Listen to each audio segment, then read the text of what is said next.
Great.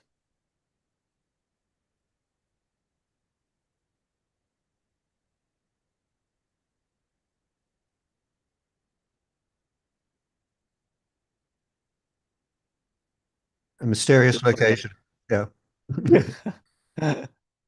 Yes.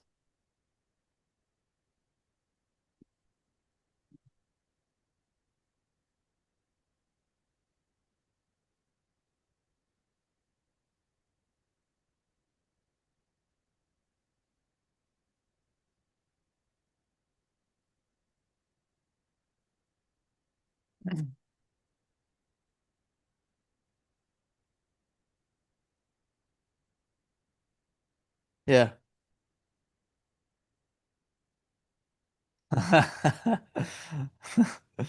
Yeah. Yeah, sure. Yeah.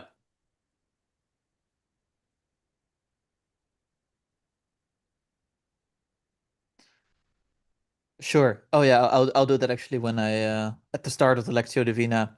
So I we have we've given some biographical info already, I think, last week and also through the last few episodes.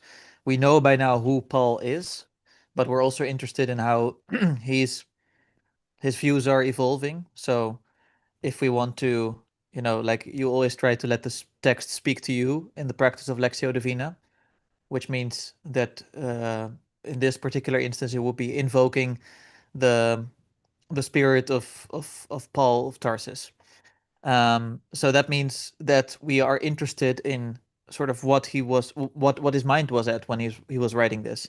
And I think as for the summary, this letter is relatively unique. First of all, it's the longest letter in the by Paul in the Bible. That's why it's listed as the first letter, even though it's written later. Um, but it's listed as the first letter when you read the Bible book after book, let's say. So I think it's the first one immediately after Acts. And essentially, you can. What another thing that makes the letter relatively unique is that all of the other letters are Paul responding to church communities that he himself helped to start. And he has not visited Rome yet, as far as we can tell. So it's kind of interesting. Like we don't know, who started this community in Rome. It could have been Peter. That's at least what is the case according to Catholic doctrine. But we don't know. We have no clue of Peter visiting it. It's also likely that these were Jewish people traveling to Jerusalem for Pentecost, and then let's say learning about the whole Jesus movement there, and then going back to Rome where they came from, and then starting a community there.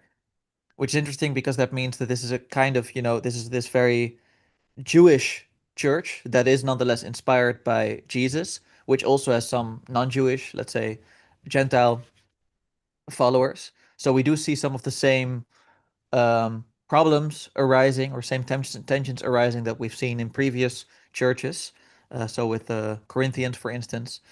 So how do we, reconcile these different groups? Like, do we still have to follow strict Torah practices, or do we not need to do that at all anymore? And basically, can we just do whatever we want because the law is not valid anymore? And there's definitely similar questions. And what's interesting about the letter is that he begins off addressing the Jewish followers, and the section we'll be reading from will also be part of the address to the Jewish followers. And he's mainly addressing them and trying to, let's say, get them out of this sense of judging the other people, which is why the chapter is called "Learning Not to Judge." By starting the letter off with this huge, indictment of all these pagan forms of idolatry, and then basically saying, "Yeah, but you have the Torah, you do all the same things. Like Jewish people have been equally guilty of all of these sins. So stop judging other people because as you judge them, you are immediately also judging yourself. So that's what he's interested in. It's also not that Paul himself obviously read the letter aloud. He had someone else who he mentions in chapter 16, which is Phoebe, who he recommends, and who probably did this in a way of some performance art. So when you read the letter, it's easy to read it very monovocally, but you have to think of this in this very much, let's say, alive way where someone was trying rhetorically also to inspire this community. And this is what Phoebe did in Rome. And the chapter we're reading is sort of the end of the part addressed to the Jewish people of the community in Rome, which is chapter 8, and right before the sections 9 to 11, where he starts addressing the Gentiles, to also basically not look down upon the Jewish followers. And I think this is really the main letter for both, like many doctrines, either Augustinian or Lutheran, so many that inspired the Catholic or Protestant Church, which we don't have to think about because essentially we're trying to stay with the time, but it's just something to keep in mind. Um, is there anything else that we want to have in terms of context that I'm forgetting now? So, for instance, it's about salvation and what does that mean, etc. But we'll get to those points, I think. Okay. And then maybe it's also interesting to look at what does sin mean? Does sin mean something when you personally miss the mark, for instance? Or is sin also basically this cosmic force that is essentially almost like a hyper intelligence working in our cosmos? So those are questions you can ask. So I'm going to start off with reading it. I'm Can going to you give share me my screen. yeah, 1 second. I'm just gonna start the official recording as well so that Recording in in case progress. anything goes wrong with the stream. Yeah. Also, apologies to people. I had my mic off before at the start. Okay. This time we won't have the same issues because I found a different solution. Okay. But yeah, just a side note. Okay. No, that's fine. You can see the screen, right? Or not? Yeah. Okay. So I'll read from verse 14 until the end. It goes as follows, and this is the New Testament for everyone translation, so by N.T. Wright. All who are led by the Spirit of God, you see, are God's children. You didn't receive a spirit of slavery, did you, to go back into a state of fear? But you received the spirit of sonship, in whom we call out, Abba, Father. When that happens, it is the Spirit itself giving supporting witness to what our own spirit is saying, that we are God's children.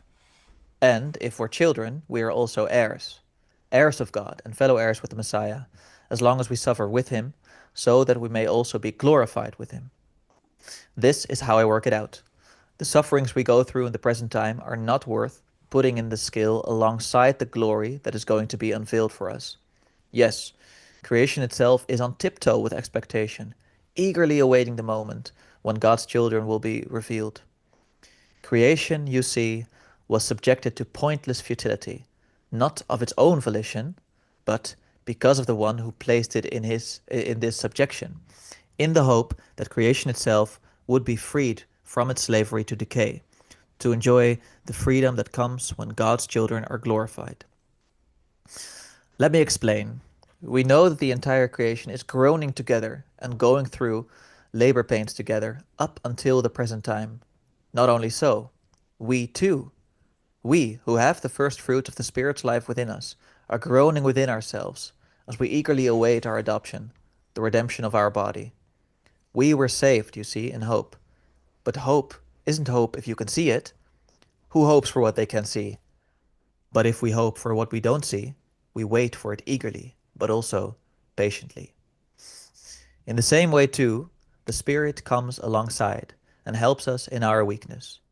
We don't know what to pray for as we ought to, but that same Spirit pleads on our behalf, with groaning too deep for words. And the searcher of hearts knows what the Spirit is thinking, because the Spirit pleads for God's people according to God's will. We know, in fact, that God works all things together for good, with those who love him, who are called according to his purpose. Those he foreknew, you see, he also marked out in advance, to be shaped according to the model of the image of his Son, so that he might be the firstborn of a large family. And those he marked out in advance, he also called. Those he called, he also justified. Those he justified, he also glorified. What then shall we say to all this? If God is for us, who is against us? God, after all, did not spare his own Son. He gave him up for us all. How then will he not, with him, freely give all things to us? Who will bring a charge against God's chosen ones? It is God who declares them in the right.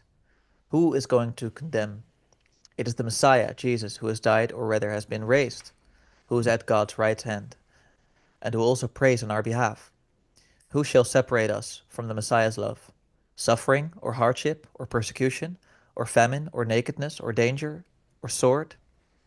As the Bible says, because of you we are being killed all day long. We are regarded as sheep destined for slaughter. No, in all these things we are completely victorious through the one who loved us. I am persuaded, you see, that neither death nor life, nor angels nor rulers, nor the present nor the future, nor powers nor height nor depth, nor any other creature will be able to separate us from the love of God in Messiah Jesus our Lord. And then as for the section, I thought this simple sentence. So I'll keep it on the screen. I'll just put it like this, but I think it's simple enough to remember it. I'll start off, and then Lucas, you can go next, and then GP, and then Michael, just so we know the order. Okay. And we do this 4 rounds. God works all things together for good with those who love him. God works all things together for good with those who love him. God works all things together for good with those who love him. God works all things together for good with those who love him. Then I stop sharing. I'm gonna forget instantly. That's okay. Just think now. God works all things together for good with those who love him. God works all things together for good with those who love him.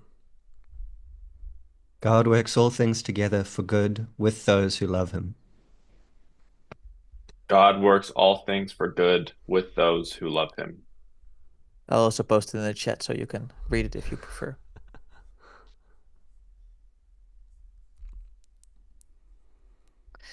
God works all things together for good with those who love him. God works all things together for good with those who love him.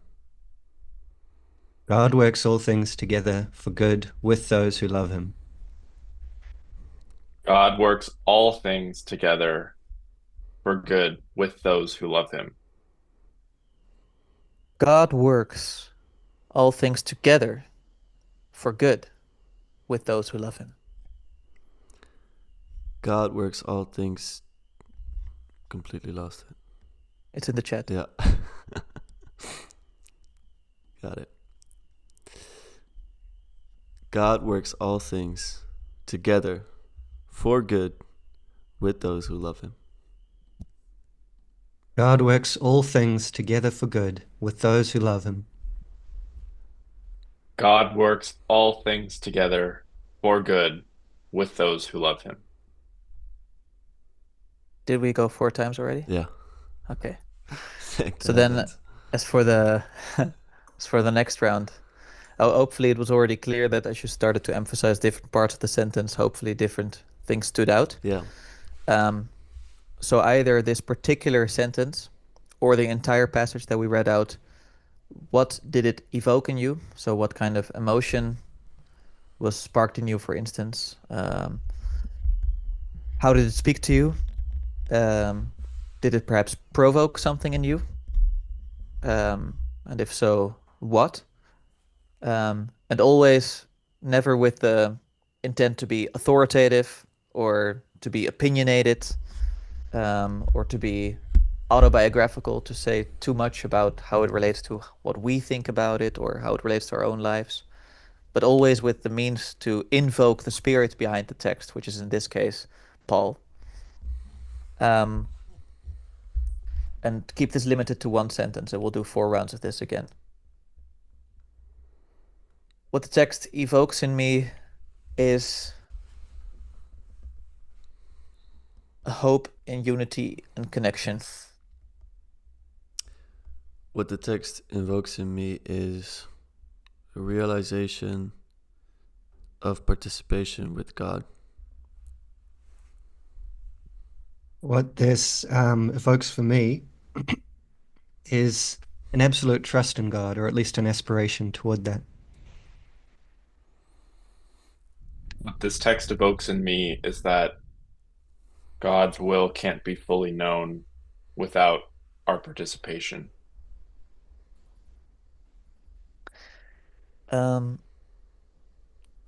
What this also provokes in me is the question of what will happen to those who do not love him. What this text provokes in me is a sense of responsibility to engage in this, let's say, collaboration with God. What this provokes in me is the question, do all things work together for good, even for those who love him?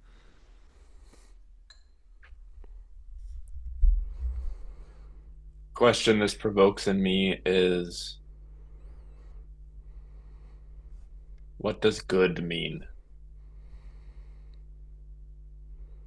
One way in which it also spoke to me was the section before regarding not knowing what to pray for, and yet the Spirit in us knowing what to pray for, which I found meaningful.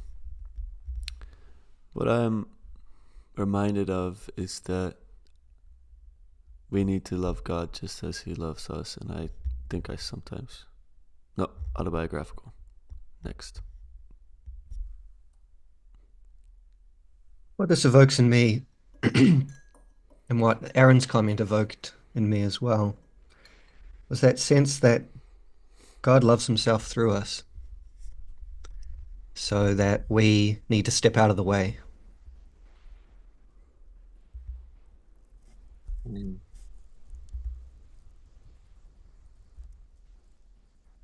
What this evokes in me is,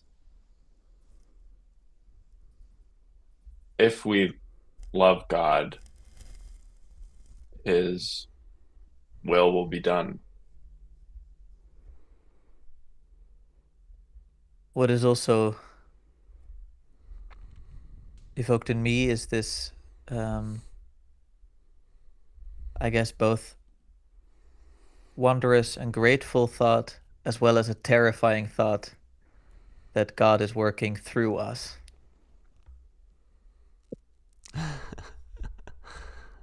What this provokes in me is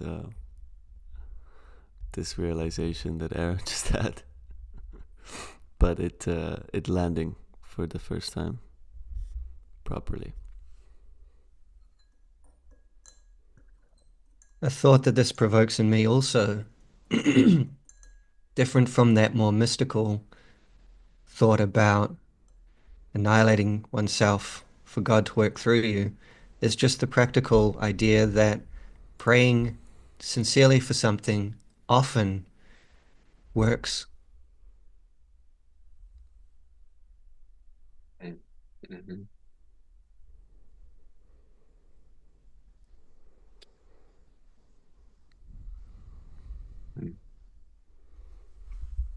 What this evokes in me is the inherent goodness of God that sometimes is a challenge to really fully believe and embody, but that God is ultimately realizing an end that is good.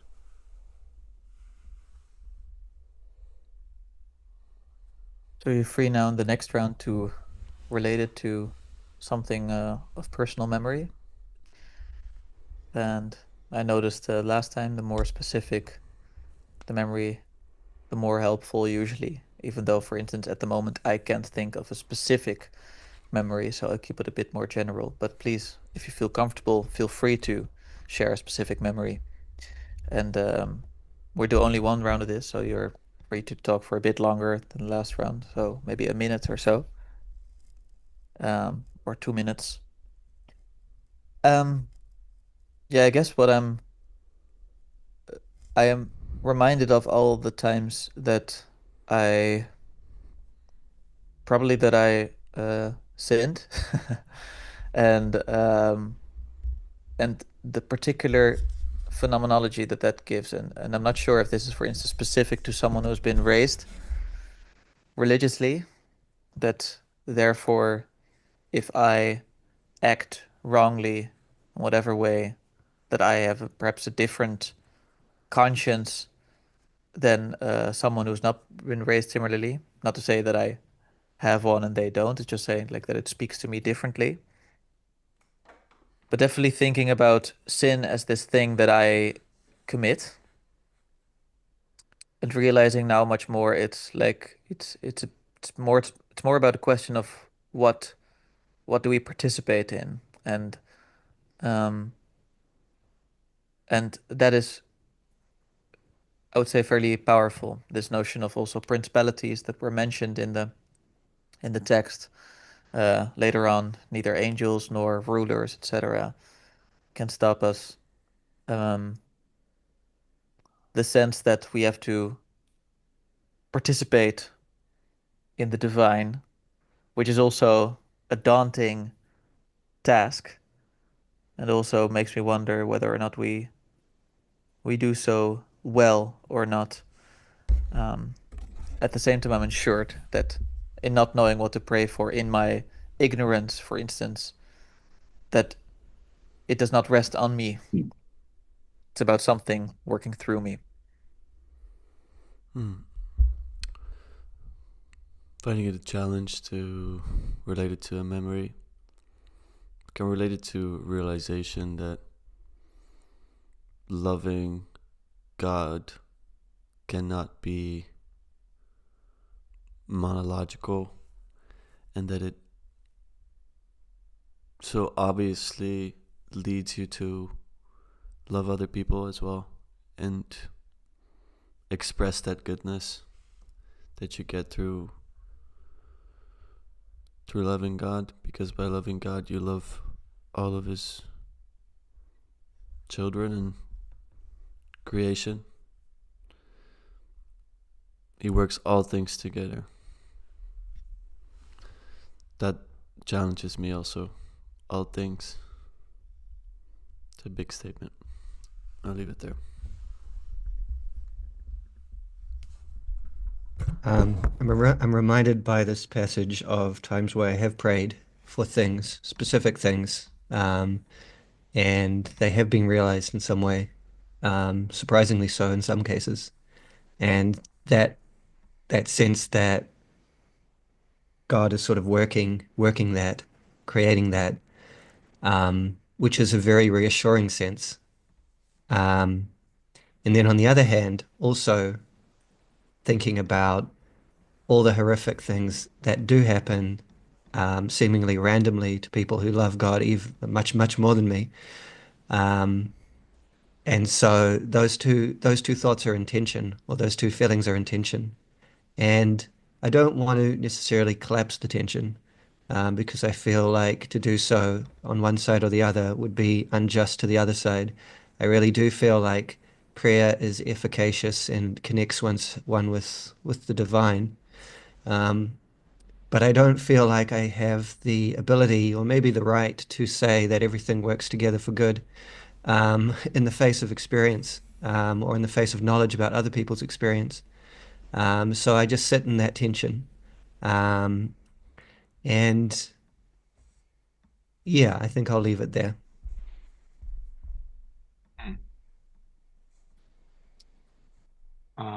Yeah. Yeah, I'm also there are memories that I could pick, but it almost feels like uh the memories maybe don't capture the totality of the statement, but I'm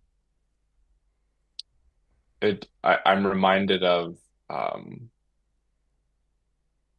this poem that my therapist shared with me that his grandfather wrote, and his grandfather is uh a very seminal figure in the creation of the 12-step program.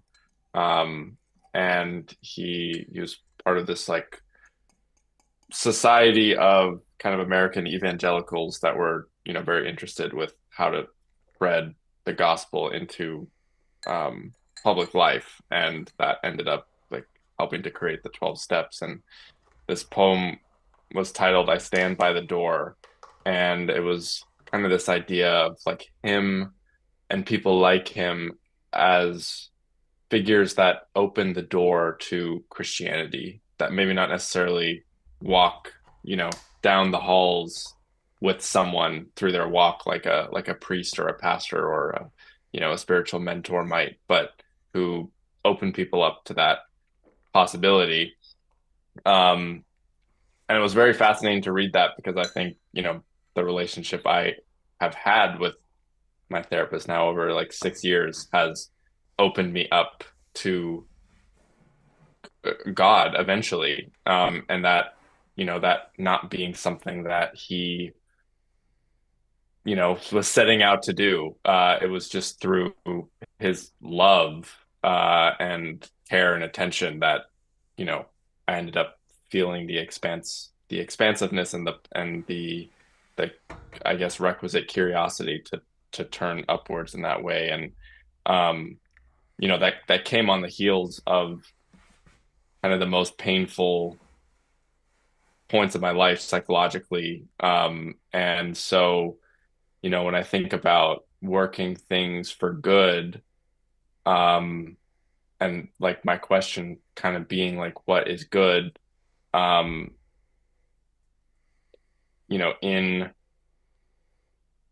the kind of, notion of like in the ashes, the phoenix rises kind of thing of like on the other side of personal tragedy or horror, there is goodness. And I can definitely see a counter argument to that, or just a challenge of like, do things have to seriously get as bad as they, have gotten for, God's goodwill to be realized? Do people have to suffer, much, much, much worse things than, for example, I have had, to, have the potential for something good on the other side? And that's definitely a tension and something that I struggle to answer. But I'd like to believe in the collective spirit of participation towards a good end. And,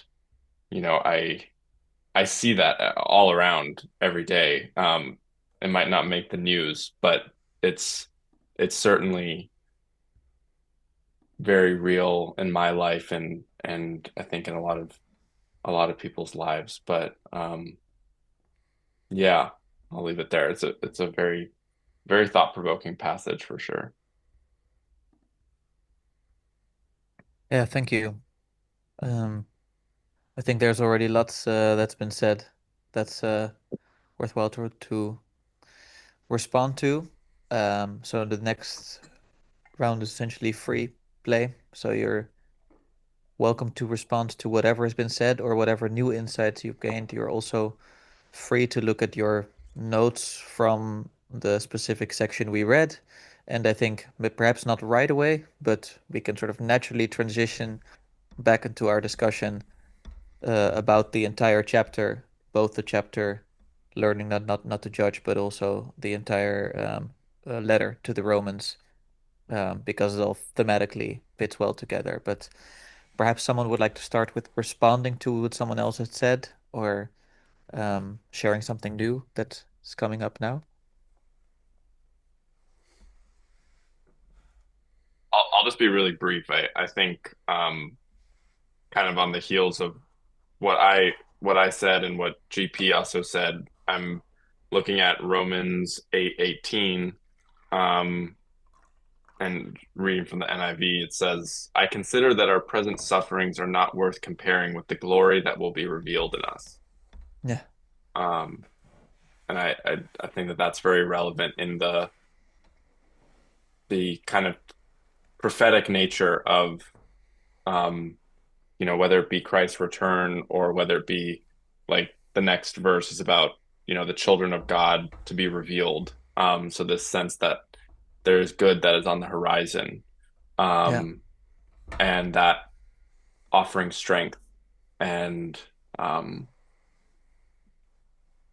yeah, hope. Hmm.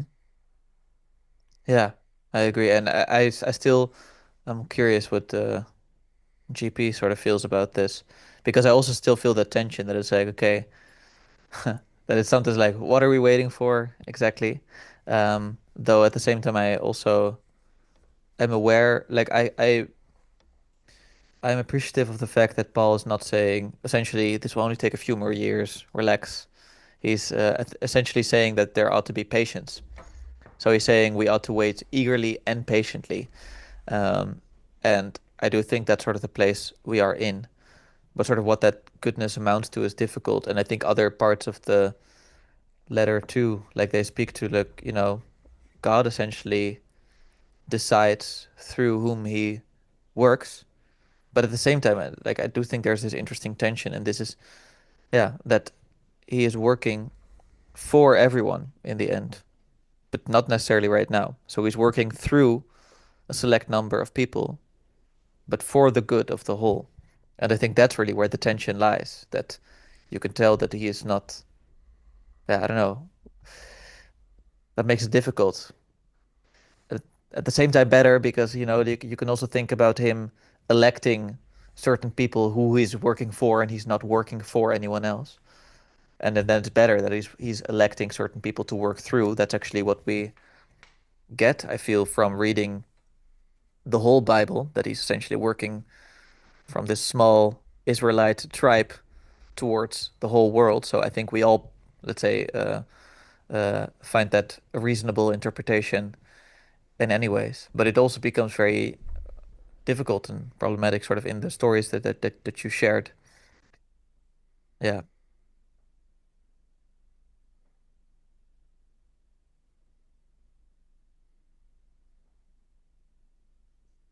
let's say difficult whether or not to feel rejoiced by this, or like, hold on.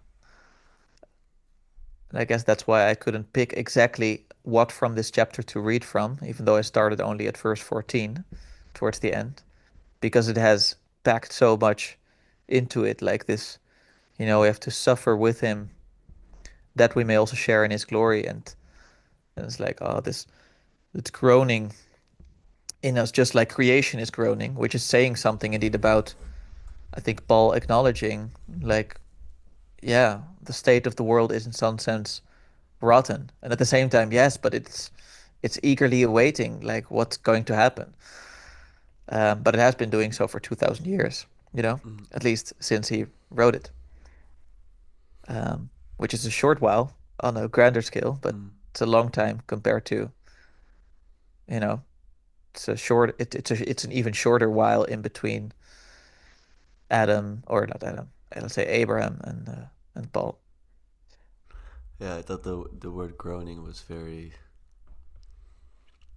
well picked. Let's say, and I wasn't. I was surprised to see it. Yeah, It's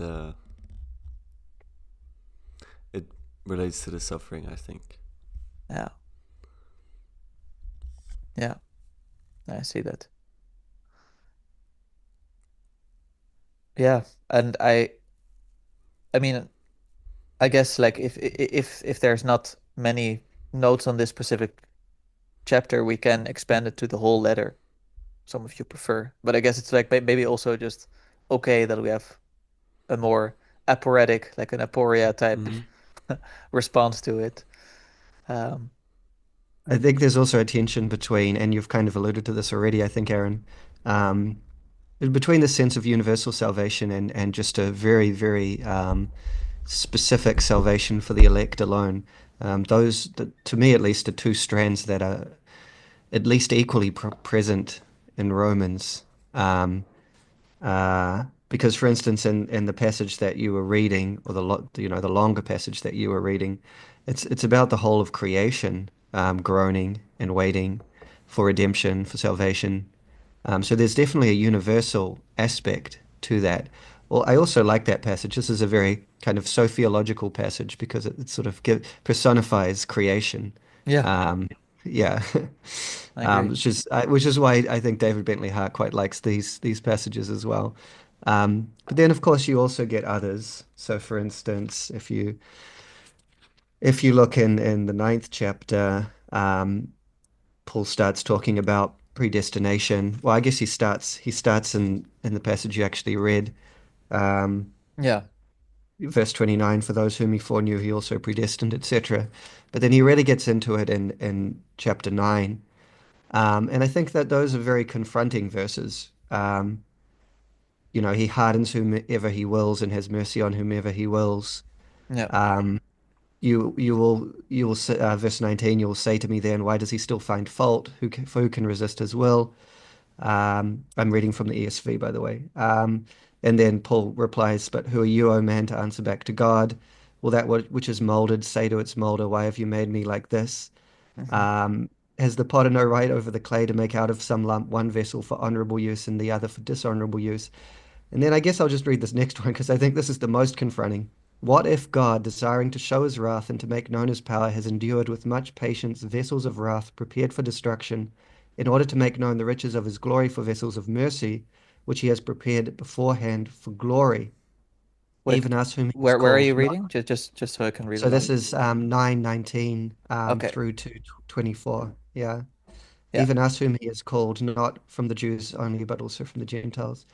Um, so I think Hart himself has sort of pointed out that this is a what if question, like what if God was like Hmm. this? But still, it seems to me that at the very least, um, Paul is using this to make a point, and it's almost like the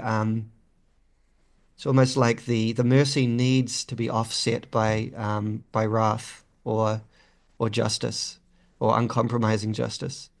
Hmm. Um, that you need the one to have the other. And that seems to be a common theme throughout Romans that I've observed is that, the Jews have sort of been hardened in a way in order to emphasize the mercy shown to the Gentiles. Um, Maybe that's one interpretation at least. Mm. And so there's that interesting dynamic there. And I don't really fully know what to make of it. I think it I think it offends our kind of modern sensibilities, because it really is more of a king displaying his power, Yeah. which we don't really think about or we don't really value. We don't really like that behavior. Mm. Um, I can show mercy to whomever I will, and I can destroy whomever I will. And because I'm the creator, I can actually create them to be destroyed. I can create them to be sinful, so I can then condemn them. There's a lot of like logical issues with that. There's a lot of moral issues with that. But as I was reflecting on that, I was also thinking sort of like, why is Paul talking like this? And I think that we don't necessarily have to take this as a description of reality in itself. I don't know if Paul intended it like this or not, but we don't have to take it like that. I think Paul's primary concern in writing is the experience of spirituality Hmm. and what's practically necessary. Um, and so I think seen in that light, basically what he's emphasizing is God has all the power and you have none. God has all the goodness and you have none. And what that does is makes one extremely humble, makes one open to God, makes one sort of understand that God acts first, that allows one to receive God's mercy. Whereas if one has a different attitude, um, like I am actually good myself, then there's at least the temptation to be self-righteous, to close Hmm. oneself off from others, to close oneself off from God, and therefore to sort of deprive oneself spiritually. So I think one way to make sense of these kind of very sort of harsh verses of predestination is just that practically and experientially, this kind of worldview um, comes about, at least for Paul, because for Paul, the whole emphasis is on God's mercy first. Um, and so that's kind of how I begin to make sense of these. Um, Hmm. Another way, which I'll mention extremely briefly, is sort of like the Job way, which is that, you know, things just are like this, and God can do whatever He will. And that's God is glorious even so. The difference with Job might be that maybe this isn't even a difference, but Paul sort of wants to make God completely righteous as well. Whereas I don't know if that's as present in the final chapters of Job. But anyway, those are my 2 cents. Yeah. In the final chapters of Job, like in the final chapters of Job, you could say that he is Sorry, righteous, you're right? right. Yeah, Not the okay. final chapters, but let's say Yeah. the culminating chapters. Yeah, The yeah, yeah, yeah, yeah. Yeah. No, I see. No, because he rewards him and gives him back Yes, everything. of It's like, course. oh, Yeah, yeah, nice. yeah, yeah, yeah. Right.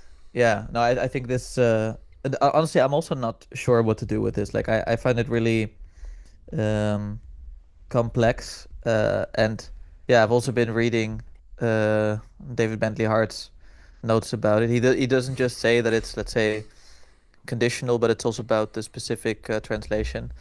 Um, so he translates verse 22 on in let's say the ninth chapter. What if God, though disposed to display his indignation and make known what is possible for him, tolerated with enormous magnanimity vessels of indignation suitable for destruction? Um, which is slightly different from how it's often been translated, which is like, what if God is disposed, but it's more, or is not disposed to do so, but he is disposed to do something else, etc. Um, and in that sense, I think it is getting closer to something you allude to quite often, GP. That it's like, yeah, that even though generally speaking everything moves towards the good, which Paul is also alluding to, which in some sense you could interpret the book of Job that way, that nonetheless we struggle as, human beings with this limited understanding of the cosmos as like, okay, but why does it seem that he still allows for evil, right? Which is not to say that, he is creating or he wants evil to increase in some ways, but just like, yeah, but he does allow for some extent of evil. Um, but I think that's more or less what you're getting at also, but maybe I'm sort of misreading what you said because it is really complex. I'm barely wrapping my head around some of these verses because it's just so new to me, this type of interpretation. So I don't Yeah, know. I hadn't heard Hart on that sort of translation issue on that, which changes its sense. I think somewhat, it certainly somewhat changes the sense. Um, but it sounds like sort of God in that translation has the option to do that, but sort of sets it aside. Would that be accurate? Yeah, and I think then in the end you are right that at the end of that footnote, Hart says, but it's a conditional, so maybe it's not even relevant how we read it because it's a conditional anyways. So he does say that like if it's not a conditional, then it's really important that you notice this exactly sort of what you mentioned. But then he said like, yeah, but even that is not entirely relevant because it is a conditional, and then you get back to your previous point, which I think indeed is a little bit of a cop out by David Bentley Hart.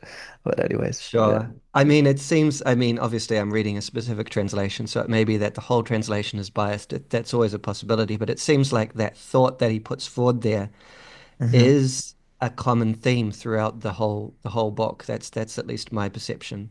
Yeah. Um, Sort of like one group is extremely dark and the other is extremely light, and all of that is because of God's will. Seems to be a common sort of trope. Yeah. So it seems to fit his overall argument, at least in this translation. Yeah, and I'd also think that in general, I'm honestly curious, Michael and Lucas, to get your thoughts on this, like sort of theodicy type questions. But that, I struggled with it when I was rereading Exodus. That it's like, why is God hardening the Pharaoh's heart? Which is precisely the thing that Paul is referencing. Is like, why does God not allow Pharaoh to just say, yes, sure, you can have your people, but instead he seems to allow for everything to get worse, to get worse, which essentially means that God allows or even motivates, at least in Exodus, the fact that you have the death of the firstborns at some point. So, all those questions that you get in Dostoevsky about, why do children get leukemia, etc. Um, Mhm. like Paul's referring to that, like, yeah, like, yeah, I mean, like, it's not exactly up to us. It's up to God in some sense. But who is this God? You know? Yeah. Yeah. You want to go, I, Michael? I Go ahead. yeah. Um, yeah, I mean, I feel like there's a common, just, I'm still new to reading the Bible. I haven't read it. I haven't, even read every book yet. But the sense that I get is that there's this common theme that um, evil and, personal sin are used by God as a way to uh, turn people towards Him and to strengthen faith and to, make people aware of their like utter need for reliance on him. Um, but then at the same time, like there is this sense that it's like that belief and that, strengthening is kind of reserved for people who um publicly worship God, like the Jews in the Old Testament. And it's kind of like, I just think of like in the book of like Esther, where like um or is it the book of Esther where yeah, where like basically God, like the Jews had been invaded, and God basically grants them the ability to, defend themselves, and they, kind of go out and like inflict violence, but it's like it's kind of justified as, like you're defending yourself. But then it gets like into kind of all this territory of um, like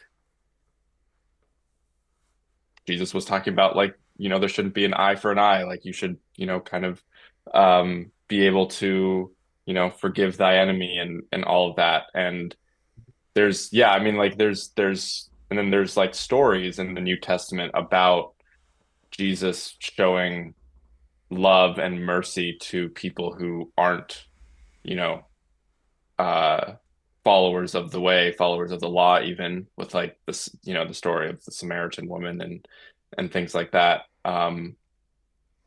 But it does seem like evil is kind of an instrument to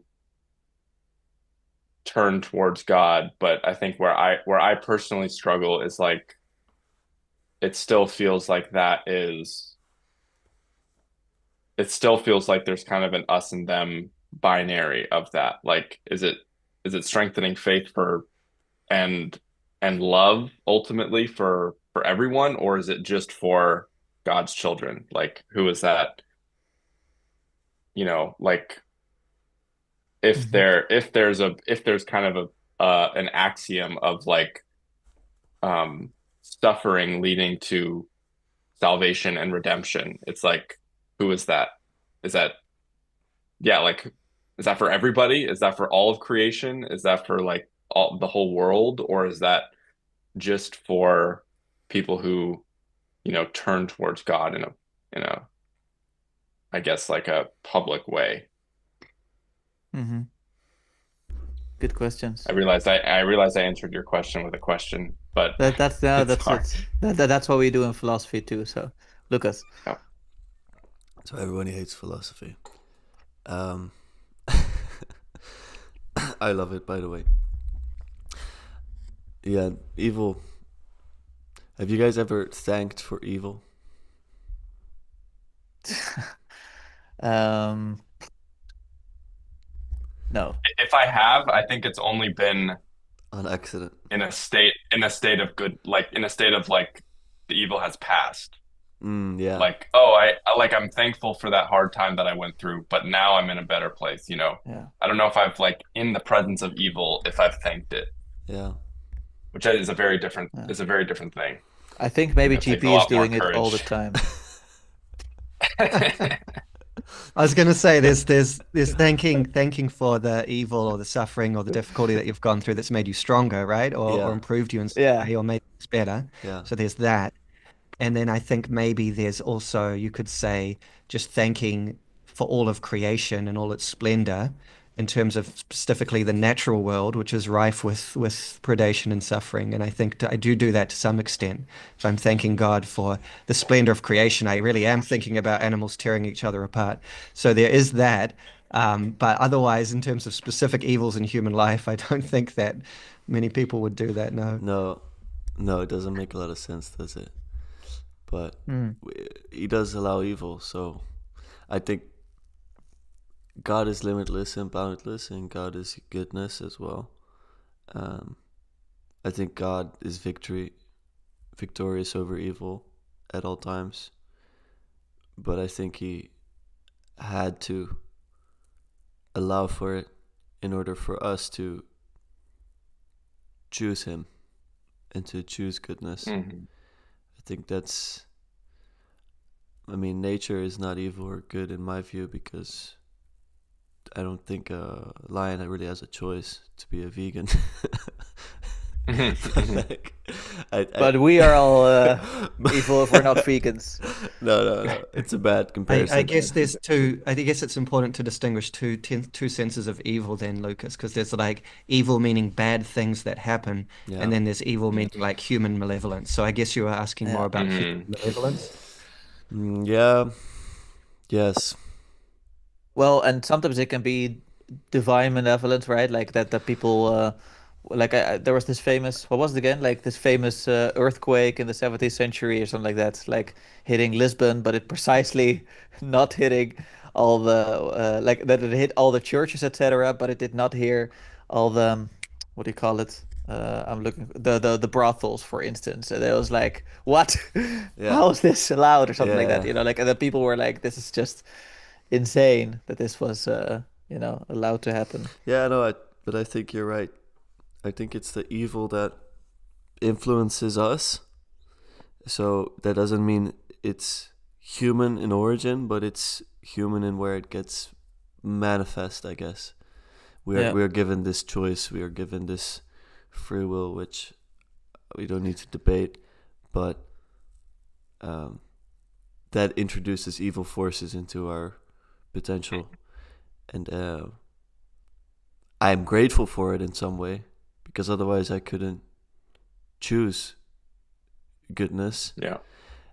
I think I'm not sure what you guys think about this, but when I read the New Testament and the Old Testament, I do think God undergoes some sort of transformation, which, to be fair, who wouldn't if you sacrifice your son? I don't know. I understand, but this is like so the John Vervaeke reading, which by the way I'm more critical of now that I'm actually reading Paul. John Vervaeke's reading of Paul is that he is struggling in himself with the old Paul, who was the Pharisee, who was all about the law, and you have the new Paul who is saved by Christ, and that therefore the quintessential religious struggle is one where you deal with your old self and you get rid of the old self, you have the new self. And John Vervaeke says, but I haven't found this yet in the letters. He says like this is, Paul projecting this onto religion and therefore even projecting it onto what he thinks God is about. And that is essentially a vision that I hear described, or a view that I hear described quite often, indirectly, including just by you, Lucas, that it's like, yeah, God goes through a transformation because he's not the same as the Old Testament God, you now have the New Testament God. And, I'm sometimes scared that this is all the result of this projection by Paul. Thanks, Paul. Which is then, strengthened by Augustine, etc. Because obviously, like I think the more reasonable view could be something like, God didn't change necessarily, but our view of him has. Like, that's process theology could be about. I actually agree with that last bit that you said, and it reminds me that love is not necessarily always kind. I think love can be violent. But I do struggle with this idea that this Pharaoh example you mentioned in the Exodus, and also the choosing of a people. Mm-hmm. Do you know how in the Old Testament you also have all these different gods, and it almost seems like God is kind of mm, saying pick me over them. Hmm. I Yeah, so he even says at some point, for I am a jealous God in the Old Testament. yes, Hmm. I think this really has to do with indeed what you just said. The way that we view God and understand him. I do think we've grown in that, and indeed God is beyond time and beyond space. So perhaps Which is also said by what do they call it, the Roman historian, right? That he's like, yeah, they don't make images of the god because he's beyond time and space. yes, It's just so it's just like so strange. It's just so funny that the Roman historian is like, yeah, this is just weird. yeah, Like, no, but it what it are they not doing? it is. Yeah. It is. And I mean we cannot expect that at some point violence just stops or that natural disasters just stop. They are God's wrath of some sorts, but I think that's just a way of understanding it that is not as theologically mm, sound as it could be. I think it's a lower resolution understanding of what happens there. Oh, Um, yeah. I don't. I, Does sorry. God get angry? I don't That's a know good question. if that's actually something that happens. I I'd be happy to think about it, but I really doubt that, to be honest. Well, the thing is, like, it seems that Jesus got angry, and if Jesus got angry, then you know, like he got angry when he was at the marketplace and he saw, like, he started. Anyways, Oh, but it's really He gets good. Like, angry at his disciples yes, and he does. He yeah, he's does. angry with angry and his disciples. disappointed. Exactly. Yeah. So it seems reasonable at least to pause it, but that might also be that almost like that God for the first time, incarnate, if we follow, let's say the mythology, the Christian mythology, then that perhaps he's angry for the first time because he's human for the first time, That's That's also yeah. possible. That's I consider that. Like, Hmm. but I also like just because it's already 6 past 8, and like we're not like we can go on for another half an hour, but I know that perhaps GP has to go soon. There's so many topics we didn't touch upon. There's discussion questions mainly relating to judging other people and what would be the best way to kind of be more, like to be a little bit more harsh and masculine in our faith, or to be more open and inclusive in our faith, for instance. But there's so many other things that we didn't talk about, and I'm just kind of curious. I just want to ask GP, and then we can go back to this topic. But what are his main notes or things that still come up in him before we say goodbye to him, essentially? Yeah. Thank you, Aaron. Okay, let me see. I mean, I've really enjoyed this discussion that we were just on now. We can go on with this, but I just want to give you the chance now. Sorry, don't know if you can hear the background. Oh no, I couldn't. Background. I couldn't. Okay. Um, um, okay, so I mean, I think that certainly if we're talking about the image of God, like the way that humans imagine God or see God, then there's definitely an evolution or a change between the Old Testament and the New, and even between different parts of the Old Testament. Um, and I would say that that change actually continues. It does. I mean, this is maybe a bit more controversial to say, but I don't think that change ends with the New Testament. I think that with the New Testament, we're still left with an image of God that is distasteful to our modern sensibilities. Because God, Christ returns in Revelation. He now embodies fierce judgment as well as the mercy that he showed in his life. And then, of course, God the Father, also remains vengeful and retributive. Um, and I'm not criticizing those qualities. I'm just saying that we seem to sort of shy away from that and say, no, no, that somehow was also mistaken. And what is really meant is that God loves everyone absolutely, and he's not doesn't have any negative emotions in him, and so on and so forth.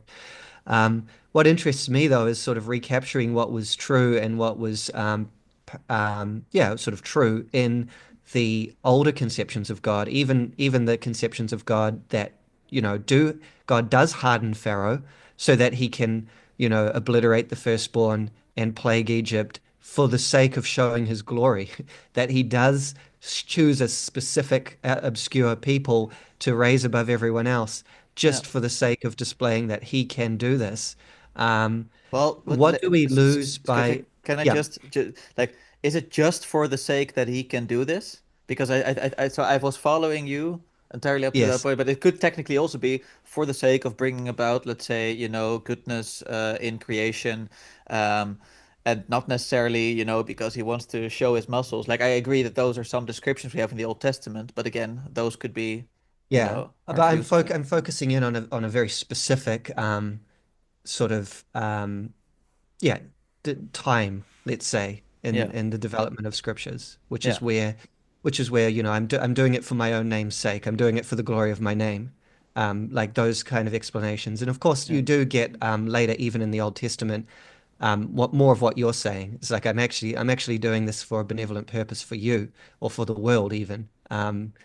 Uh, but I think by focusing into the sort of where God is purely concerned with his own glory, that can actually be helpful, I think, because it kind of tunes us into divine majesty. And I think the alternative view that we might have nowadays is sort of like God has to be just, God has to be, you know, he has to hold equality above all other values kind of thing. yeah, And I think that can yeah, be, that can actually undermine the sense of God's absoluteness and just like being on a different level than us. That's why I like the book of Job because it kind of hints at this transcendence of our level. For instance, even in Romans, when Paul is sort of posing that question to himself, you will say to me, then why does he still find fault? For who can resist his will? You can kind of imagine that mindset of someone asking that, well, very understandable why they might. I mean, that's similar to the mindset of Job as well, right? yeah. Like, who is God to do these things? Like, what is his Hmm. justification? And that Yeah. closes oneself off from God, it closes oneself off from the divine reality. Yeah. Those are my thoughts on sort of Lucas's point. There is a development there, but is it solely a positive development, or have we also lost something in that? Hmm. Um, and just a few other comments from notes that I've taken throughout the book. And I guess one that kind of maybe relates to some of the things I've been talking about is so this is in chapter 12, um, where Paul says, never avenge yourselves, but leave it to the wrath of God. Um, Hmm. and then I think he quotes that phrase from the Old Testament, what is it? Like, vengeance is mine. Um, And and you will then get coals upon his head or something like that. And Is then that the one? also quotes from Proverbs. Yeah, yeah. This Mm. is why you should be kind to your enemies because you'll heap burning coals on their heads. In other words, you'll shame them, which Nietzsche makes a lot out of, obviously, because he takes this as being a sort of Yeah. epitome of ressentiment. No, I think Um, again, it really depends on how you interpret that because it could also be like, precisely what you wanted to do there. Like, this is kind of how you truly like show in some sense, you know, your showcase your own goodness. It's like it's not about actually being resentful and avenging. It's kind of about doing something that you would associate with its opposite. And then for the rhetorical force, he says like that's kind of, what is more surprising than what you would think would be the case. So it could also be well, this yes. rhetorical thing, right? Well, that's Uh, the question. Like, how was it intended? What was Paul's psychology? And I think yeah. that's a fascinating question. Um, Personally, I think that he was human, and so by definition, he did actually experience that resentment, and that kind of does break out. That's just my interpretation. That does break out here. Hmm. But I don't think that's terrible. I think that's very understandable, and I don't put myself above that either, right? Because I think that one way of reading it would be to sort of say that maybe Christians or maybe myself personally have transcended this human desire for vengeance. But then again, if we go back to the Old Testament, no one even pretends to put the desire for vengeance aside. It's completely embraced as just being normal human psychology. But in terms of this, so if we say that transcending the desire to avenge oneself is good, and I think there's definitely something to be said for that as well. Um, you could say that Paul's Paul's sort of giving you an intermediate step in that direction. Um, and so either deliberately as a sort of teaching method, that would be the idea that Paul himself isn't infected by this resentment, or because he actually is himself undertaking that intermediate step. In other words, that if you want to move someone from pure vengeance, like I will get back at this person, I will harm them, then you can sort of teach them a different way that you could harm them. You could harm them by shaming them because you're being so good to them. Yeah. And then the best case scenario in that situation is that you actually begin to feel good about doing good to your enemy rather Yeah. than just being preoccupied with the vengeance. That's the best case scenario. The worst case scenario is that Nietzschean interpretation where you're just you're just even more vengeful and even more self-deceptive in doing so. And I think that there is that danger. But I think Yeah. the good thing to be said for that is that it could be a intermediate step on the way. Mm. Um, let's see, what's the time? I should I say a few more comments or Yeah, do you want to respond to like that? you can also indeed go for if you have to go, you can go for closing thoughts, let's say, and then we will respond to you, and you'll have to listen back to it later. That's also fine, but whatever you like. I will be able to stay for a little bit longer, maybe 5 or 10 minutes, and I would like to hear your guys' responses. Maybe I'll just throw a couple of very brief thoughts in there. Another thing that came out in Romans for me, and also in the other books that we've been reading, is sort of this idea of maybe unification with Christ. Like Christ did the thing that we need to do, and by participating in Him, by unifying ourselves with Him, we participate in His victory. I mean, in a way that seems very obvious, I guess, but it really sort of dawned on me, I guess, about this is what's happening here. Like this is Paul's logic. Paul's logic is that Christ did the thing, and that by uniting ourselves with Him spiritually, which obviously also overlaps with having the Spirit of God in us, then we also do the thing. We also get the victory, with the caveat that we may need to suffer. So I found that quite striking. Um, we've talked about predestination. What else was there? Present your bodies as a living sacrifice, holy and acceptable to God, which is your spiritual worship. I found that a very striking line, like this kind of Mhm. internalization of the temple sacrifices and into one's own body.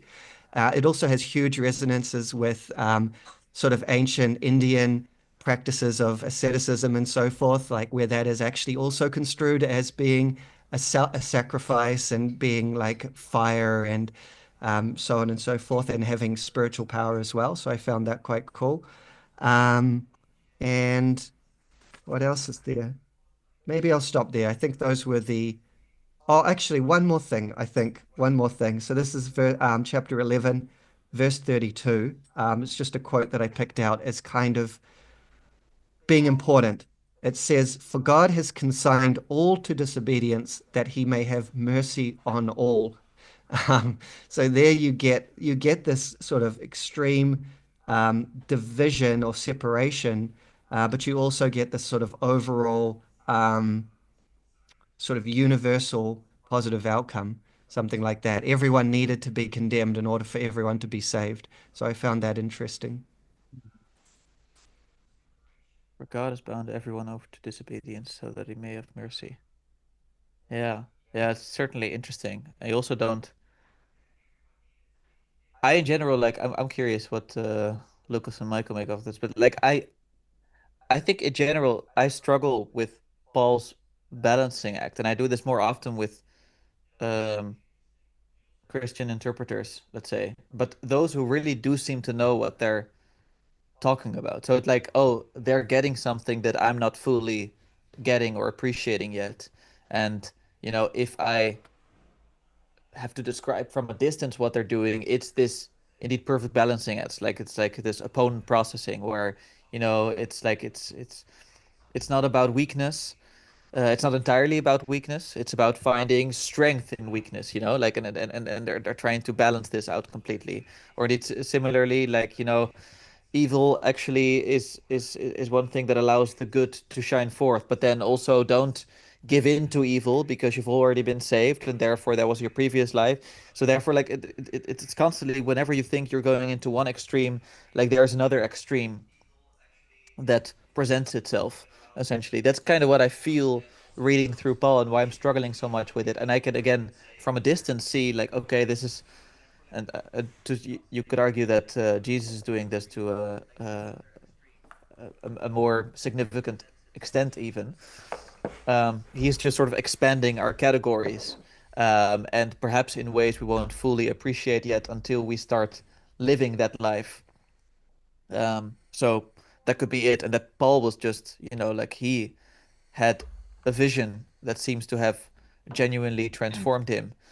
So I'm also open to just sort of not, that this is kind of the logic of this will be disclosed to me at a later point in my life, and perhaps not yet, and perhaps not even in my life. I don't know. Like, so those are just some thoughts that I have in response to at least the final thing. And now I struggle to go back to the previous points because this was just sort of what grabbed my attention. So I probably should have taken notes when you were saying all the different things. But maybe Michael or Lucas or GP wants to say something first. No, that's really good. I was noticing also it seems like one of the tensions, at least in Romans, but I feel like Paul is generally grappling with is the tension between finite time and the transcendence of time, because he's talking to, the town of Corinth after um, Jesus has risen, and essentially trying to communicate, what now, like what to do to try and um, live in the spirit of Jesus, build God's kingdom,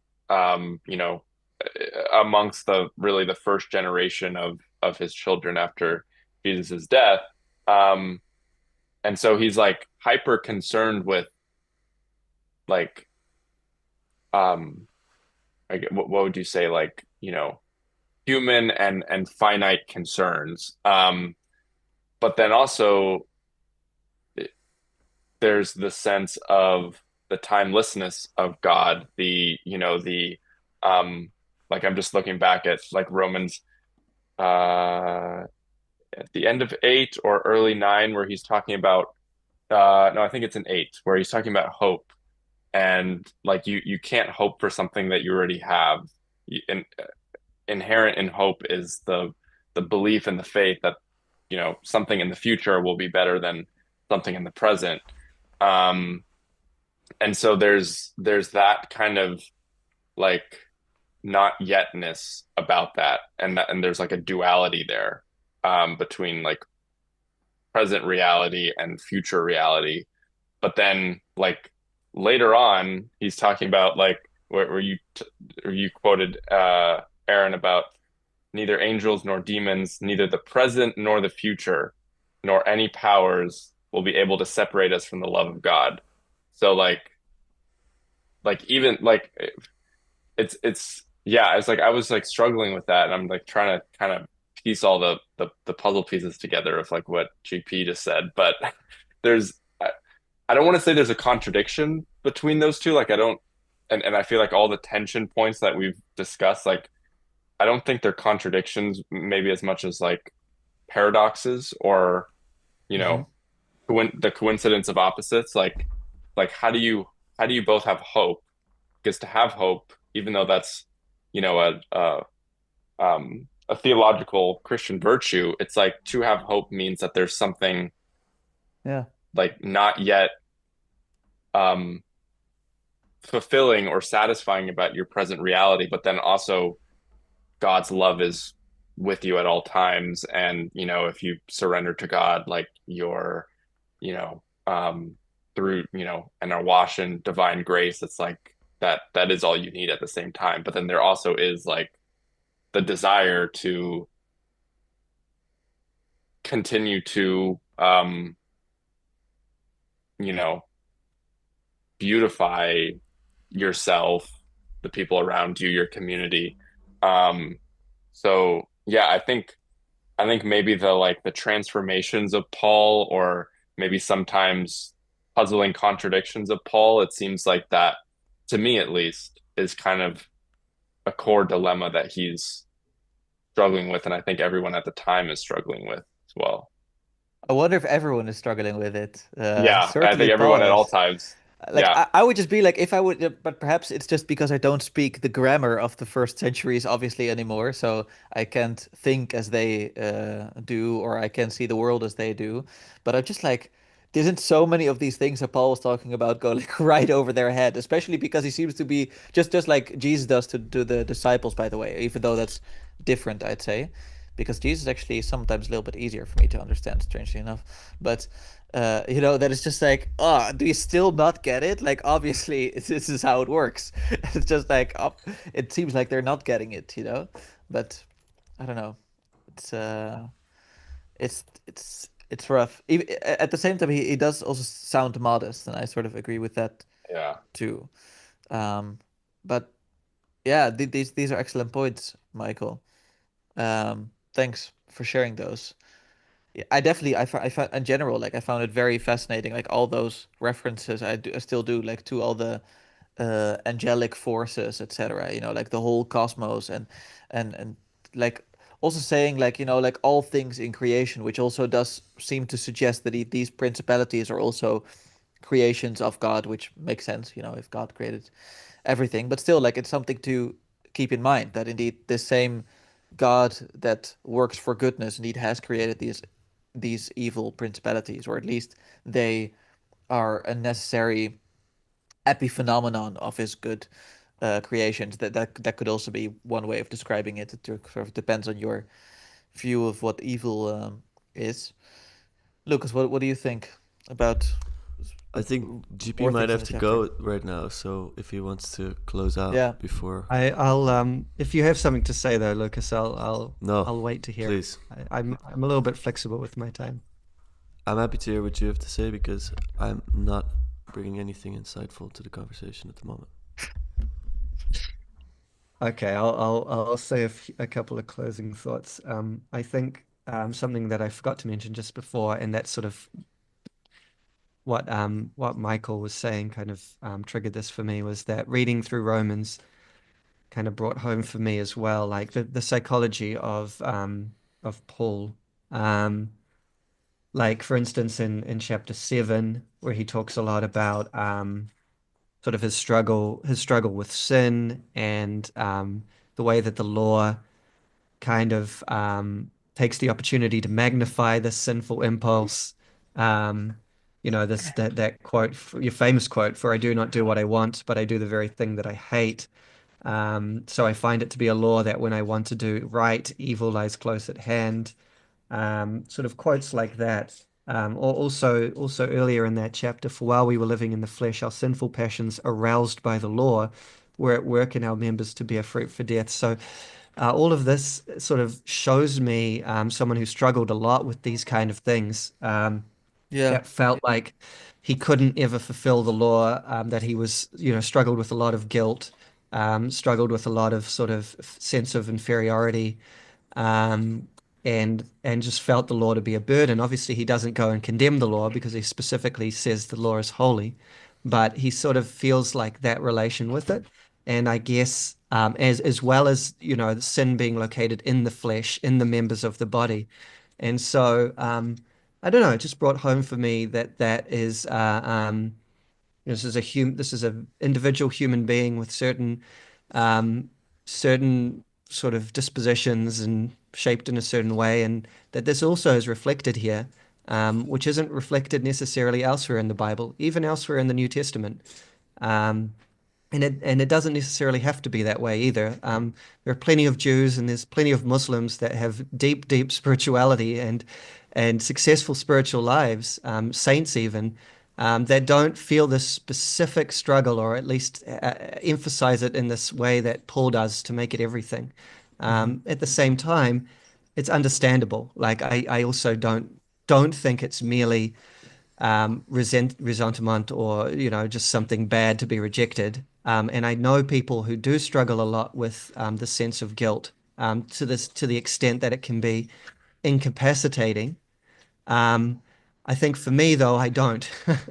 I just don't have that preoccupation and I don't have that emotional disposition. And so to me it often seems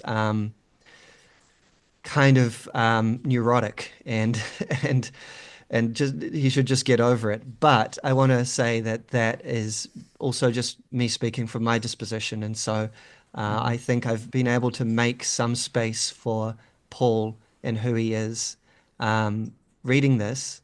And then the other thing I would say is that what also came through to me, which has been coming through in my readings of the other books, is just that there is this active power of the Spirit here at work. Like he always refers to the Spirit. He sort of emphasizes the power of the Spirit, that it's a felt experience and that it actually manifests in miracles and in answered prayers and so forth. And I think that's an important thing to bear in mind as well. Obviously, if you're a complete atheist, then that's beside the point. But I think that phenomenologically, like these people were experiencing these things. Paul had his vision. He experienced the miracles, and that also has a huge impact because for Paul, that didn't come from him, and it didn't come from his behavior, and it didn't come from his obedience to the law. It came from outside. It came from God's side, and Hmm. took him by surprise. And I think that's something also that's really important to shaping his theology and shaping the book, Yeah. the letter to the Romans. So yeah, that's all I have to say. I think I'm challenged by Paul. I have mixed emotions about him, but I really appreciate him at the same time, and I really appreciate you guys as well. So thanks for sharing in this discussion. Thank you, Yeah. GP. That was really Thank good. you. Much Really appreciated. enjoyed listening to you. Yeah. I would like to respond, but at the same time, feel free to leave whenever you need to, and then you can, let's say, Okay, I'll take off now, and then I'll listen to your response later. So sure. Sounds good. Thank you. Bye bye. Have a cool. good day today. Goodbye. Thank you so much for coming, GP. Yeah, much appreciated. As always, the contributions of GP were much appreciated. Um, yeah, no, I was thinking about, well, first of all, like the thing that I wanted to respond to was just a question on how, like, what sin is like for GP phenomenologically. Uh, like Mm. when you miss the mark, when you find that happening to you, do you then only say, like, it's okay that I do this, and then do you indulge more? So, for instance, if you eat the first piece of pie, and then you eat a second piece of pie, a third piece of pie, like at what point do you start telling yourself, like, no, I really shouldn't be doing this? And I guess there are different phenomenologies depending on your upbringing or your worldview. And I can definitely think of, especially like, when it's about, we've been reading so much about sexual debauchery, for instance, licentiousness, but also other ways in which you, like, if you're not being kind to other people, like I definitely have a particular phenomenology, phenomenological experience, which is not to say that I necessarily immediately believe in it. But that really tells me, like, this is honestly, like, this is not a good life. And so it's not necessarily Hmm. that I feel guilty in the sense of like, okay, I'm going to hell now in terms of like this physical space full of burning flames, etc. But it's just more like, this is just, what am I doing with my life? This is just not a good way to live, essentially. And in that Hmm. sense, I would say that I recognize a lot of Paul, and I actually appreciate him for not turning this into this, like, why do I keep doing this, like, why, like, kind of like, what's wrong with me, like this type of Yeah. question. But he turns it to saying, like, no longer am I at work, but rather the sin that dwells within me. So the view is completely Hmm. coherent. It's like it's either the sin being at work in him, or it's God being at work in him. Hmm. Um, Hmm. Hmm. and Hmm. it's not like, okay, it's either me working and then it's bad, or it's God working and then it's good. It's like, no, no, no, no. So there's no sense of like, oh, me personally is the wrong thing, even though technically, if you only associate yourself with your fleshly body, yeah, then you personally is the wrong thing, because it's only earth Right. without heaven. It's always about, the combination between earth and heaven. Yeah, I don't know. So Hmm. those are like, so actually I do kind of identify with lots of what Paul is talking about, and I would say indeed, like it does seem rare because I often heard, like, we actually talked about this in a previous episode, I think all the way at the start. I think when we were reading the Gospel of Mark, that, classic descriptions or classical descriptions, so both by Homer but also the Old Testament, they don't describe internal states very much. They describe events taking place, and even that not so much for the sake of describing, an accurate historical portrayal or something like that. Um, and I think I also discussed that Cormac McCarthy does something similar in his books. Like, he's not so much describing internal states. But when you read Paul, you do get a sense of internal states every now and then.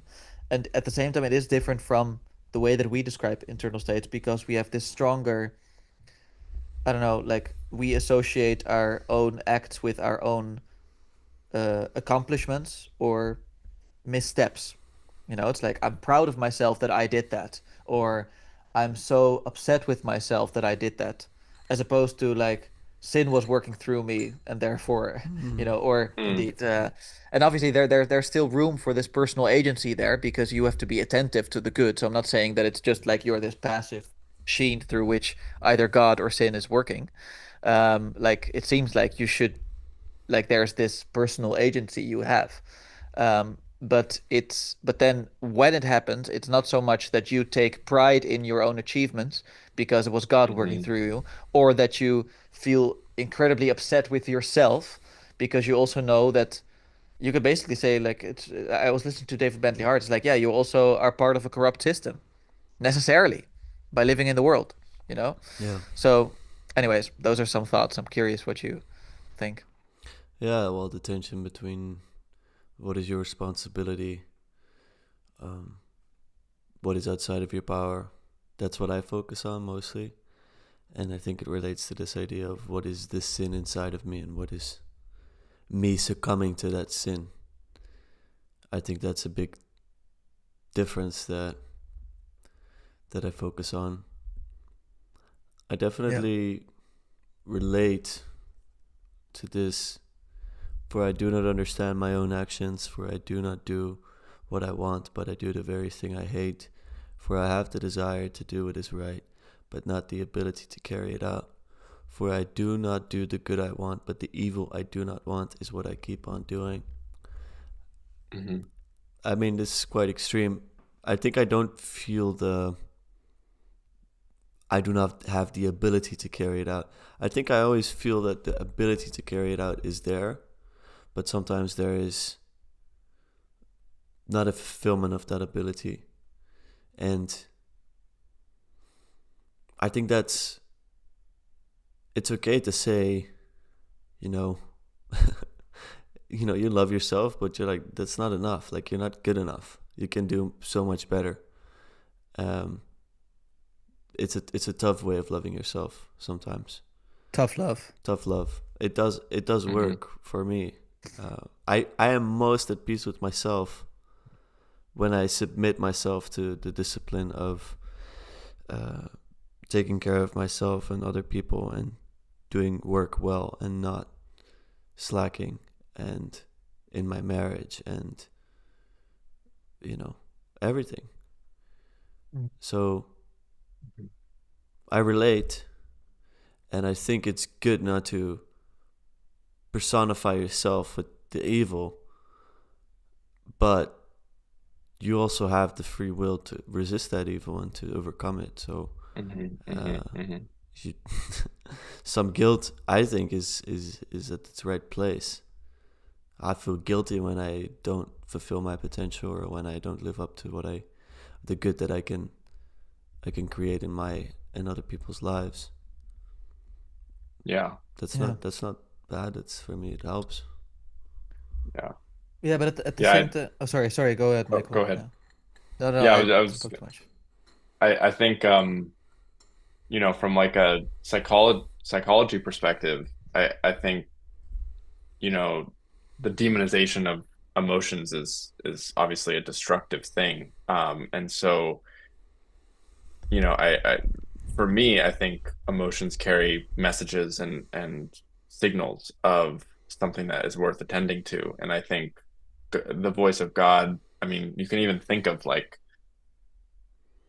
any emotion that you feel or any thought or sentiment that you feel like is it's either a message from God or it's a distorted message that's, satanic. And I think it's much less like for guilt, for example, like it's much less about trying to rid yourself of that message of, oh yeah, that you eat 4 pieces of pie and then you wake up the next day and you kind of have a stomach ache and you're like, like I probably shouldn't have done that, and I think a lot of like modern psychology is trying to address that and basically tell you like, no, it's okay. Like it's okay to indulge a little bit sometimes. Like, like life's hard enough. Like, and I think it's trying to rid people of that as kind of a self-empowerment thing.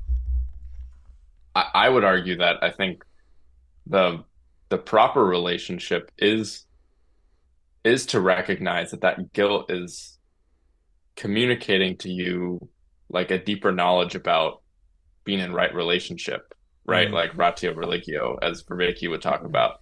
Yeah. And emotion, like the movement of that guilt, because I think like the stagnation of guilt then turns into self-loathing. It then turns into, it can really pathologize itself. You can, very quickly develop depression because, who am I?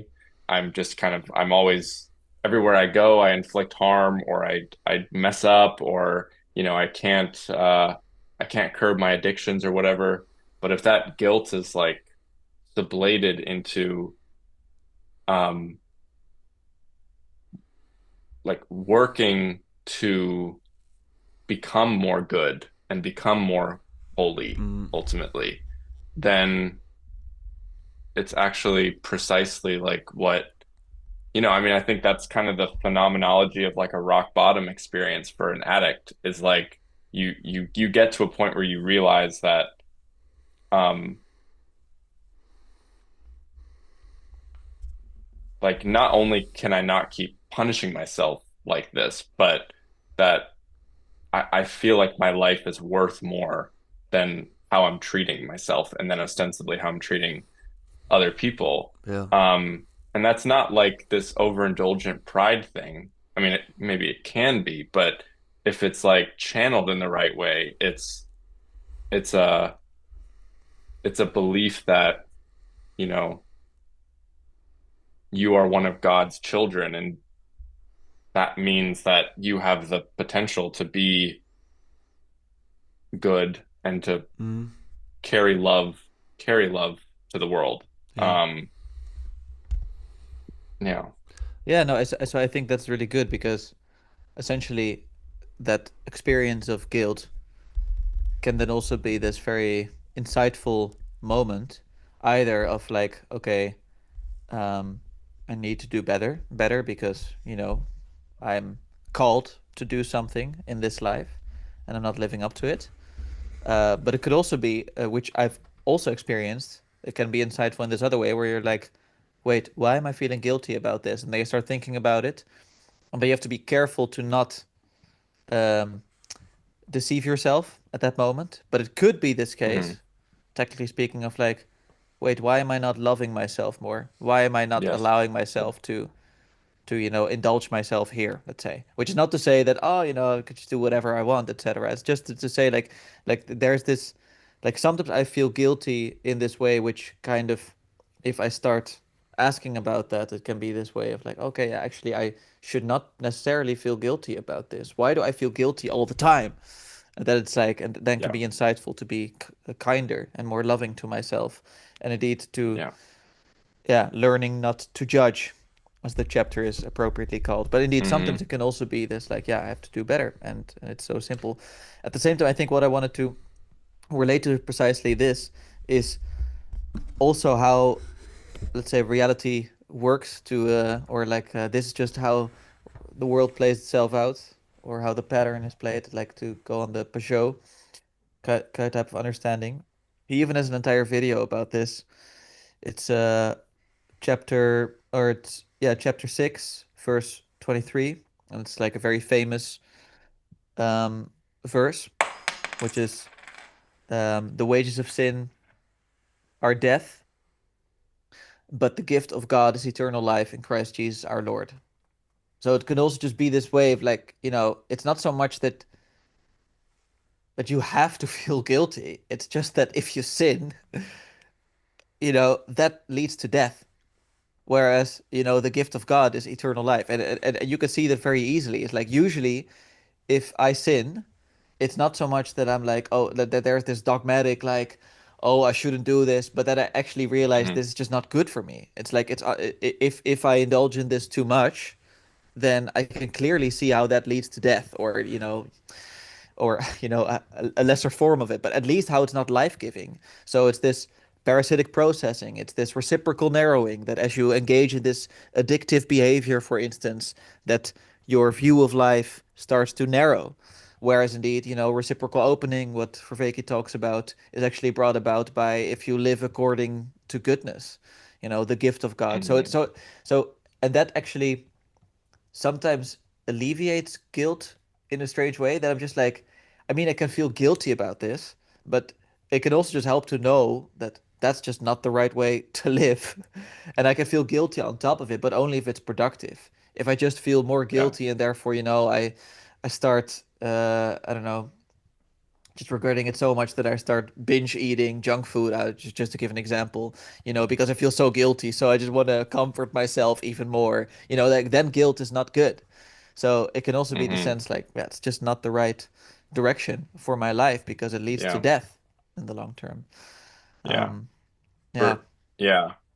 For me, I think it seems like you're kind of getting at almost like two different types of guilt. Like I think there's the guilt that comes about when we really are acting out of alignment with, our values, ultimately with God. Like I keep coming back to Elizabeth Oldfield's notions of sin as like disconnection. Like when we feel like truly disconnected, like when I'm using some numbing agent, or when I'm, like overly angry at my partner, when it's like I'm really acting like out of integrity. yeah, And that's when that guilt is very helpful. It's like a signal of like, okay, like what am I running from? What am I trying to avoid? Um, but then there's like the other kind of guilt that I think is is the ego talking when we take a meaningful step towards um what we believe is following God or following the call, and that upsets people. That may potentially end a relationship where you say, I've just come to the realization that um we're just not compatible, for instance. yeah, And then you set a boundary, or take a different direction in your life, and that upsets people, that or people start to question you. And I think on like the macro biggest scale of this is Jesus being put to death for who he was. And you can imagine, maybe not him, but you can imagine like any of us in that situation, we'd probably feel a fair bit of guilt. Like, we're putting our friends in harm's way. We're putting ourselves in harm's way. There's people who are upset with us. Um, and I think that like that guilt is ultimately, maybe this is kind of a grand claim, but I think that guilt is Satan. Um, hmm, I think that is the presence of evil, because it's trying it's trying to impede you from like truly living out your faith. yeah, Because you want to comfort people, you want to appease people, you want to do right by people. Um, but sometimes to live a good life, you have to face the discomfort of being alone, and trust that ultimately the right people will come into your life, and those yeah, relationships will actually be a lot deeper. um, and I think that's the guilt that I think, at least for me, is like where I'm really trying to, it's actually quite alive right now in my life, but trying to like not let that win the day. Yeah, that's good. That's good. And thank you for being, let's say, sharing the personal angle there. And I think that more or less goes for all of us. And I think you can also take it more societally. Like I think we, at least, like I was talking about the systematic aspect.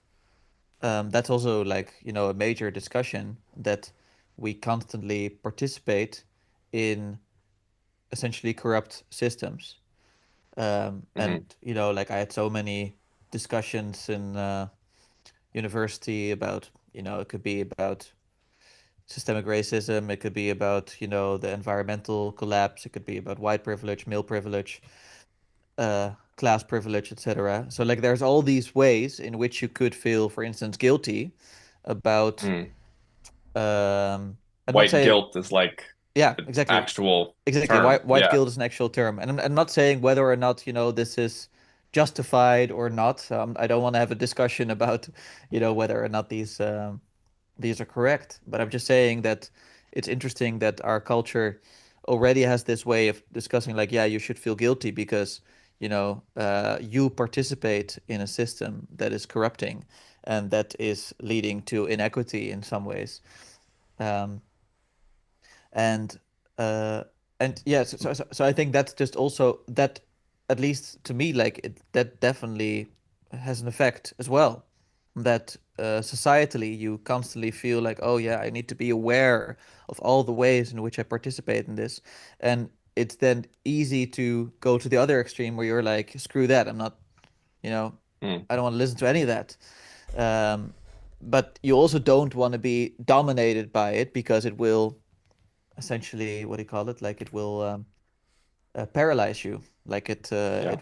it won't allow you to move in this world because you feel that everything you do is, let's say, part of this corruption. So I think it's also this wider societal angle that could definitely be interesting to think about. Yeah, I'm trying to think of like other like, because I do want to go towards the final round. Not that, also because I just felt like this was just a really good discussion in and of itself. Um, and I also think it's like it's concise, and it's one of these letters that I'm just gonna have to read again and again for the rest of my life, because there's so much in it, and we're not gonna be able to touch everything. But are there some aspects that we did not touch upon? Surely, I mean, but that you wanted to discuss, Mike or Lucas? I'm just quickly going over the chapter, but in the meantime, feel free to talk. I'm pretty much good. I like to just add to the last bit of discussion that the chapter is called Learn Not to Judge. Um, I think it's about not judging others, and that's a very powerful lesson. I still struggle with it a lot. I think also the more that you yourself feel like you're moving in the right path, there creeps Mhm. the temptation of judgment creeps in, I think. Mhm. But it's good to discern when you should judge yourself or when you should be merciful with yourself. And this societal thing you just mentioned, it can be noise. It can be a form of signal, but it can also be a lot of noise. And Aaron, being a teacher, knows that you can't just take someone's paper and be like, it's all bad. So otherwise, you're not going to learn. But I think it's good to become a good judge of yourself in a way of loving yourself, because judgment is definitely a part of love. And I think the better you learn to judge yourself, the more judgment will be work in your favor and everyone else's favor. And the less you judge others, I think the better. Yeah. Yeah, it's I'm also struggling with this in terms of like like there's this whole it's a little bit different in America though, obviously, like with the whole situation with ICE and immigration, etc. Like it's also Mhm. a topic there. But the same in Europe, like there's like it's the biggest political topic right now. It was the main driver behind people voting in recent elections. And I think that, yeah, I also struggle with that because I'm definitely trying to sort of keep this middle road where I don't want to alienate, let's say, my fellow Dutch uh, Dutch-born citizens, like who are scared to see, and that's why I'm reminded of this because this is essentially what the Jewish people also feel, who are scared to see their traditions fade away, etc., watered down. At the same time, I also want to be, I don't want to join the most extreme of them in condemning all of the immigrants that flow into this country and just say like, no, you're not welcome here.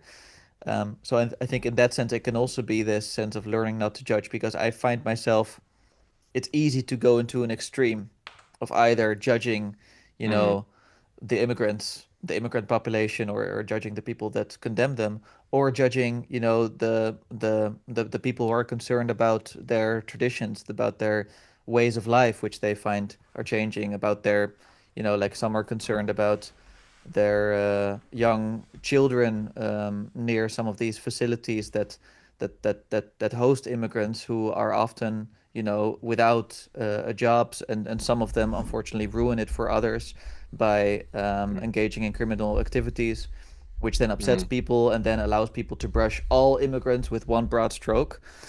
So I also try to remind it in that way, like the learning not to judge. So that's just maybe one thing that I wanted to mention.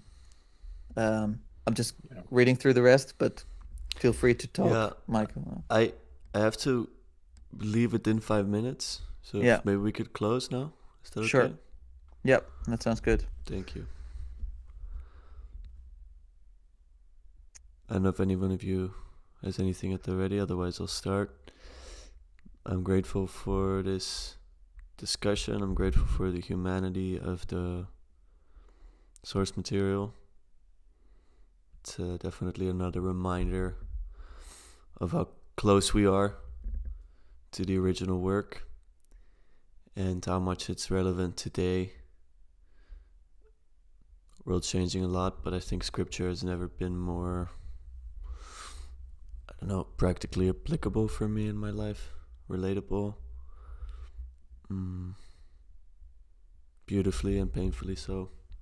I'm very happy to be doing this with you, both with GP and with people listening. Mm. Lent is starting on Wednesday for me, Hmm. so it's even more relevant in that regard. I have to do some discernment, see what to let go. But thank you guys again. It's wonderful to embark on this journey with you, and I think we're about halfway through now. I'm uh, Yeah, I'm happy we've been able to do this consistently. It's a tremendous source of value and inspiration for yeah, me. So Hmm. thank you both. Yeah. yeah, Yeah, I feel the same way. Thank you both for, yeah, for really making this material come to life for me. And it's been a bit of a hectic week, so I was actually only able to listen in yesterday, which was better than nothing, but it's not the same as sitting down and taking notes and stuff. But all of your contributions, including DP's for sure, helped me a lot to better understand not just the words that were being said, but also who was speaking them, and his maybe a little bit more into the psychology of Paul, which I think really just brought the humanity out, and I appreciated. Um, and I'm left with, I guess, many questions, but one is the difference between judgment and maybe critique, or you know, mhm, things like tough love, how to be a teacher and a steward of someone or something or a group where you you don't fall into condemnation, but you also don't fall into complacency on the other side. yeah, Um, and how to, um, I guess, really just be like a shepherd of of yourself and of people, where in a loving spirit you continue to orient towards growth. I think about that a lot, and I think this reading forces us to think about that. Thank you. Yeah. Yeah, no, I agree with everything that was shared. Yeah. Just lots to think about, but also to feel, which is really wonderful. It's just like and to Mm. do that with all of you is just a great privilege. Um, and yeah, I'm also reminded of the fact that obviously it is about learning not to judge, and at the same time, we know this is the same Paul who did recommend to a community that they excommunicate temporarily, but still excommunicate the young man who was sleeping with his father's wife, etc. So exactly like that balance is difficult, but I appreciate all the insights that were shared, and I'm gonna think about it far more, and I'm already looking forward to revisiting this letter at some point in the future. And I'll finish off with this, just reading Romans 12 verse 9 onwards, because that was another one that was a contender for the Lectio Divina, but it was too similar to the Corinthians, but it's also different enough, I think. But, anyways, so 12 verse 9. Love must be sincere, hate what is evil, cling to what is good, be devoted to one another in love, honor one another above yourselves. Never be lacking in zeal, but keep your spiritual fervor, serving the Lord. Be joyful in hope, patient in affliction, faithful in prayer. Share with God's people who are in need. Practice hospitality. Bless those who persecute you. Bless and do not curse. Rejoice with those who rejoice. Mourn with those who mourn. Live in harmony with one another. Do not be proud, but be willing to associate with people of lower position. Do not think yourself superior. Do not repay anyone evil for evil. Be careful to do what is right in the eyes of everyone. If it is possible, as far as it depends on you, live at peace with everyone. Do not take revenge, my dear friends, but leave room for God's wrath. For it is written, "It is mine to avenge. I will repay, says the Lord." On the contrary, and then the quote that GP read out, do not be overcome by evil, but overcome evil with good. And I think that